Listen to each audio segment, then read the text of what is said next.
अस्सलाम वालेकुम जी, मैं हूं अदील राजा। आप देख रहे हैं मेरा यूट्यूब चैनल। चंद अहम चीज़ों पर बात करते हैं आज। पहले तो एक तो मैंने जंग पर बात करनी है कि जनाब करनी है कि नहीं करनी, मुझे बताएं। मैं फुल तैयार बैठा हुआ था, हथियार पे तेल लगा कर, और हो नहीं रही जंग। अब मुझे मामला कुछ डामाडोल लग रहा है। क्यों लग रहा है वो मैं आपको बताता हूं आगे चल के। साथ साथ बिलावल साहब आरिफ अलवी के पे बरस पड़े कि आरिफ अलवी ने एक नाल का मामला शुरू किया। अच्छा जी, कम करे जरदारी साहब, ते रोला सारा आरिफ अलवी दे उत्ते। वाह वाह, सुभान अल्लाह सुभान अल्लाह। अच्छा जी, और साथ बल्कि शुरू इससे करते हैं कि ये जो 9 मई का ड्रामा है, अब इसको ड्रामा कहना ज़्यादा बेहतर है। जजेस भी तंग आ चुके हैं, सुप्रीम कोर्ट पे नज़र आ रहा है। टिकर भी आपको खबर भी पढ़ के सुनाता हूँ ज़रा पूरी, कि जनाब बस बहुत हो गई है ये 9 मई। हमें मुझे लग रहा है हमारी इस्टेब्लिशमेंट को ज़्यादा गुस्सा 9 मई का है। भारत को जवाब नहीं दिया जाता। 9 मई 9 मई। अता तारड़ साहब के फरमुदात जो हैं उस पर भी थोड़ी सी बात कर लेते हैं, रोशनी डालते हैं। सबसे पहले तो आप सब्सक्राइब कर दीजिए, बेल आइकॉन प्रेस कर दीजिए, नोटिफिकेशन अगर ऑफ है तो फ़ौरन से पहले उनको ऑन करें ताकि आपको इस अजीमुशान वीलॉग का नोटिफिकेशन वक्त पर मिले। आप उसको देखकर अपने दोस्तों, रिश्तेदारों, गिरदोनवा के लोगों, मोहल्लेदारों और जो दूर दूर से जिसको आप हाय बेबी का व्हाट्सएप भेजते हैं उसको भी फॉरवर्ड कर सकें। जनाब वाला, सबसे पहले आते हैं हम अजीमुशान सानिया 9 मई पे। सानिया 9 मई हुआ जनाब वाला जी, उसको कौमी सानिया करार दिया गया। 2-4 टाउट आए टीवी पर, उन्होंने कहा जी ये पाकिस्तान का 9/11 हो ही गया जी, लुटे गए हैं, बर्बाद हो गए हैं। 2 साल से ऊपर हो चुका है। आज पीटीआई के सेनेटर इजाज चौधरी साहब, उनकी जमानत हो गई है सुप्रीम कोर्ट से। ठीक है, जस्टिस नईम अख्तर अफगान साहब ने कहा प्रोसिक्यूटर को, उन्होंने कहा क्या लेने आए हो यार, अब मुक गया केस, ख़त्म हो गया, बस मुकाओ इसको। ठीक है, किस लिए लेके बैठे हो। उन्होंने कहा जी इतना मजबूत केस है। क्या था, हाँ, एजाज चौधरी ने लोगों को उकसाया और साजिश का भी हिस्सा रहे हैं। उन्होंने कहा जी इतना मजबूत केस था तो फौजी अदालत में ले जाते। वैसे चंद सौ लोगों को फौजी अदालत में लेके गए, वो किस तरीके से जमानत को बतौर सजा इस्तेमाल नहीं कर सकते। ठीक है, अब बस भी कर दें, बहुत हो गया, लोगों को कितना घसीटेंगे। ठीक है, इस किस्म की बातें जो हैं वो अदालत में की गई हैं। आप ज़रा ये देखें कि किस तरीके से हो रहा है, कैसे हो रहा है ये सारा, और किस तरह लोगों की ज़िंदगियां बर्बाद की गई, किस तरह लोगों को फंसाया गया झूठे मुकदमात में, मिलिट्री कोर्ट्स में डाला गया सज़ा देने के लिए। क्योंकि इस्टेब्लिशमेंट को गुस्सा ही पड़ा है जी 9 मई के ऊपर। उनको भारत पे इतना गुस्सा नहीं है, उनको जनाबे वाला और किसी चीज़ पे गुस्सा नहीं है, उनको टीटीपी पे इतना गुस्सा नहीं है, उनको पीटीआई पे बड़ा गुस्सा है। इसको निस्तो नाबूद कर देना है। जब ये केसेस बन रहे थे, और मुझे 9 मई का दिन याद है, मैं दफ्तर में बैठा हुआ था, मैं चीज़ें सोशल मीडिया पे देख रहा था, देखता चला गया। 1-2 फ़ोन मुझे आया, मैंने कहा चुप करके देखो हो क्या रहा है। ठीक है, बोलना कुछ नहीं है। शायद इस वजह से मैं जेल नहीं गया, वरना जेल भी कोई एक आधा ट्वीट मैंने कर दिया होता तो मैं जेल भी जा चुका होता अभी तक। तो मुझे आज भी याद है जनाब, ये जो बात की जाती है ना कि भारत तफ्तीश करे, भारत हम तहकीकात में ताउन करते हैं, वो सवाल उठाया जी कि बड़ा अहम सवाल है कि बगैर सिक्योरिटी के, डीजे एसपीआर साहब ने उठाया कि बगैर जी सिक्योरिटी किधर थी, ये लोग वहाँ पर कैसे पहुँच गए टूरिस्ट, और उसके बाद ये दहशतगर्द वहाँ पर कैसे पहुँच गए। सेम सेम क्वेश्चन कि जनाब सिक्योरिटी किधर थी, ये लोग कैसे पहुँच गए, किधर थे एसपी, किधर थी आईएसआई, किधर थी आईबी, किधर थी एमआई, किधर थी पुलिस, किधर थी सीआईडी, किधर थी सीटीडी, और जो 21 मुल्कों की पुलिस हमारे लगी हुई है किधर थी वो सारी। यही सवालात इमरान खान पूछ रहा है।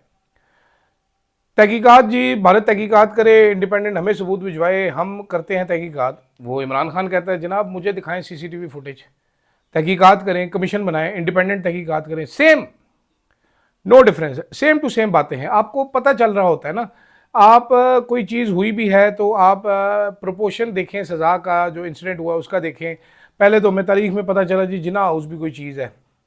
ठीक है, वो कोर कमांडर हाउस के नाम से सारे जानते थे, लेकिन फिर पता चला जी वो तो जिना साहब का घर था, तो उसमें कोर कमांडर साहब रहते थे। कोर कमांडर साहब रहते क्यों थे अगर वो कायद-ए-आज़म मोहम्मद अली जिना का घर था? मुझे कोई बंदा ये समझा दे ज़रा। कोर कमांडर हाउस उसको बनाने पे क्षेत्र पड़ने चाहिए पहले तो। ठीक है, जो जी अस्करी टावर भी जल गया, शादमान थाना भी जल गया, नून लीग का दफ्तर भी जल गया, सारे एक ही बंदे ने जलाए हैं। Stupid cases. 9 मई का जेन्युइन केस खराब करना उस बंदे ने किया जिसने ये ढेर सारी एफआईआर कराने का हुक्म दिया है। वो आईजी पंजाब है, वो एसएचओ शादमान है, वो शालीमार थाने का एसएचओ है, वो जो भी है वो इंतहाई डफर किस्म का आदमी है। ये केस सारा उसने खराब किया। सबसे पहले उससे पूछताछ होनी चाहिए। अब डेली बेसिस पे ये केसेस एक्सपोज हो रहे हैं अदालतों में। अगला स्टेप क्या है जी? इजाज चौधरी साहब के चल के जमा हो रहे हो, उनकी रिहाई होनी है। एक तारिक मतीन साहब है, मेरे दोस्त है, बड़े अच्छे, उन्होंने सवाल भी उठाया था कि देखते हैं जी रिहाई होती है, किसी और मुकदमे में गिरफ्तारी होती है। मैंने कहा सर जनाबे वाला, पाकिस्तान में इस टाइम पे ये साबित कर दिया गया है कि हाई कोर्ट की कोई 2 टके की, Islamabad high court, Lahore high court, Karachi Sindh high court, Balochistan high court की फिर ज़रा वैल्यू है, लेकिन इस्लामाबाद हाई कोर्ट और लाहौर हाई कोर्ट की टके की वैल्यू नहीं है। ये डोगर कोर्ट और ये जो आलिया कोर्ट है ना, कोई इनकी 8 आने की इज्जत नहीं है, इन जजेस की कोई वक़्त नहीं है, इन कोर्ट की कोई वक़्त नहीं है। जैसे टाउट साफियों को ट्रीट किया जाता है वैसे ही टाउट जजेस को ट्रीट कर रहे हैं करने वाले हैंडलर जो है। तो वो आपका एक थाने का एसएचओ जो है वो डिसाइड करता है कि किसको ज़मानत देनी है, किसको नहीं देनी। किसी के हाथ पल्ले कुछ नहीं है, किसी की कोई इज्जत नहीं है जज की। इस्लामाबाद हाई कोर्ट डोगर साहब आए थे, डोगर साहब BMW वो लैंड क्रूज़र तो ले गए, लेकिन अपना ऑर्डर पे अमल नहीं करवा सके। किसी जज के लिए इससे ज़्यादा तौहीन क्या होगी कि उसके ऑर्डर पर अमल नहीं किया जाता। डोगर साहब ने गरजते बरसते ऑर्डर किया और फिर अपना चैम्बर छोड़कर भाग गए जब तहरीक इंसाफ के वकला पहुंचे उनके पास शिकायत लेके। तो अब देखते हैं, ये सुप्रीम कोर्ट है, जस्टिस हाशिम काकड़ साहब है, जस्टिस नईम अख्तर अफगान साहब हैं, ये सारे जजेस बैठे हुए हैं। क्या इनका ऑर्डर इंप्लीमेंट होता है कि नहीं होता? एक बंदा जो 2 साल से जेल में है, क्या उसको किसी और केस में गिरफ्तार करने की कोशिश की जाएगी? उसके ऊपर और कितने केसेस हैं? क्या उसकी ज़मानत हो सकेगी? क्या वो बाहर आ सकेगा? क्या एजाज चौधरी साहब जो बेगुनाही काट रहे हैं, बेगुनाह जेल काट रहे हैं पिछले 2 साल से, क्या वो बाहर आ सकेंगे? वो बीमार हैं, हार्ट पेशेंट हैं, मल्टीपल टाइम्स हॉस्पिटल रश किया जा सका है।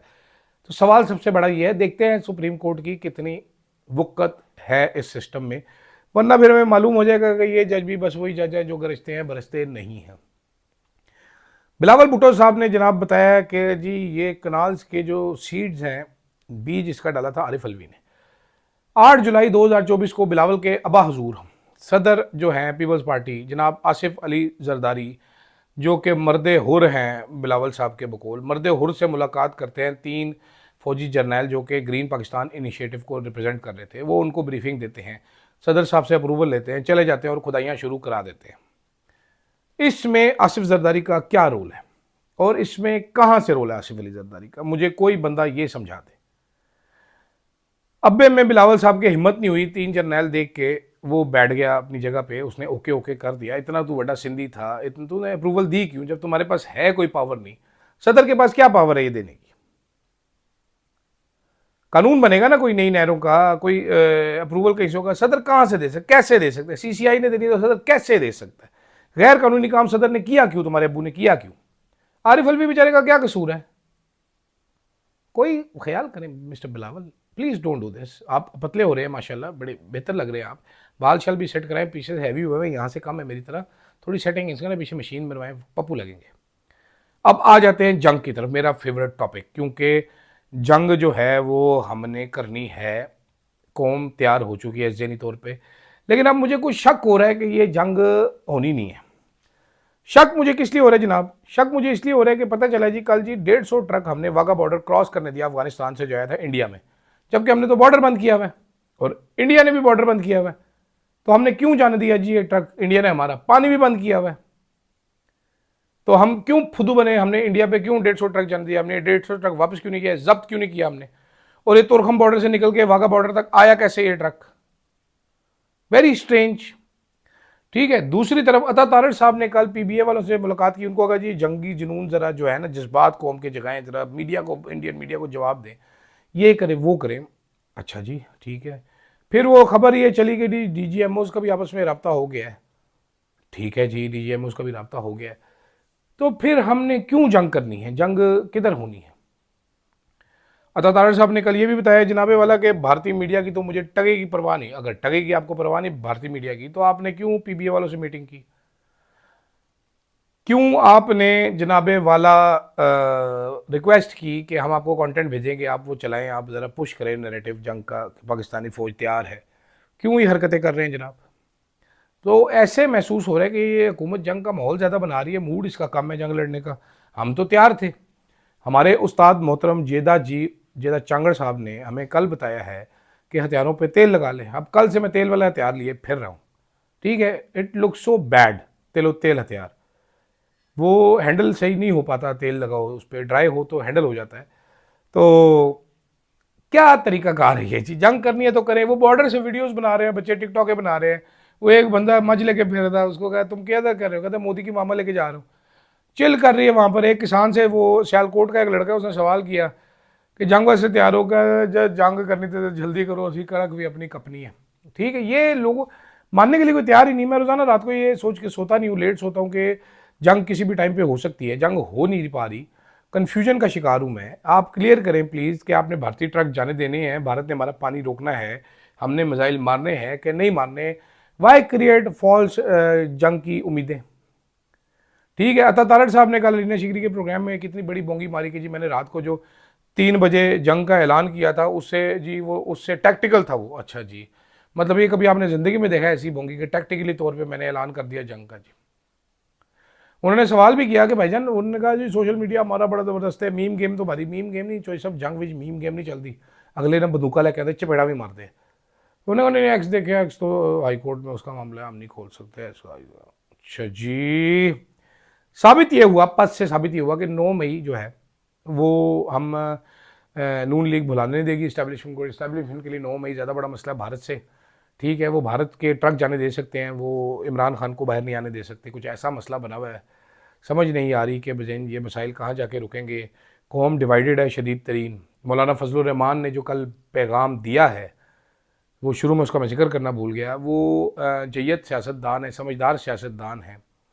उन्होंने बेहतरीन पैगाम आपको पेश किया है बड़े अच्छे अल्फाज में कि जनाब इंडिया वाले मामले में तो हम इकट्ठे हैं, लेकिन ये समझ लीजिए कि आपकी पुष्ट पर मजबूत सियासी कुव्वत और अवाम नहीं है। बहुत शुगर कोट करके उन्होंने ये पैगाम दिया है इस्टेब्लिशमेंट को, फ़ौज को। साथ ये भी कहा कि जंगे अकेले फ़ौज नहीं लड़ती, जंग कौम लड़ती है, जो कि ठीक बात है। जंग कौम लड़ती है, फ़ौज कल्ले नहीं लड़ सकती। उन्होंने बता दिया जनाब आपके पीछे हम नहीं हैं, अवाम आपके पीछे नहीं है, फैसला आप कर लें। खैर, इस पर इख्तिताम करते हैं, आगे देखते हैं और क्या अपडेट्स आती है। आज की शाम को व्लॉग करेंगे, कमेंट ज़रूर कीजिएगा। क्या आप भी जंग के लिए तैयार बैठे हुए थे और मेरी तरह आपको भी धोखा हुआ है, जेदे चंगड़ ने धोखा दिया आपको ये हथियार पे तेल लगवा कर और जी वर्दी इस्त्री करा के। वर्दी तो मेरे पास थी नहीं, मैंने पजामे शजामे 2-3 इस्त्री करके रखे थे, लेकिन वो यूज़लेस चल गए, तो आज रात को वही पहन के सोऊंगा। फिलहाल के लिए नाजरीन इतना ही, इजाज़त दीजिएगा। अल्लाह हाफिज़।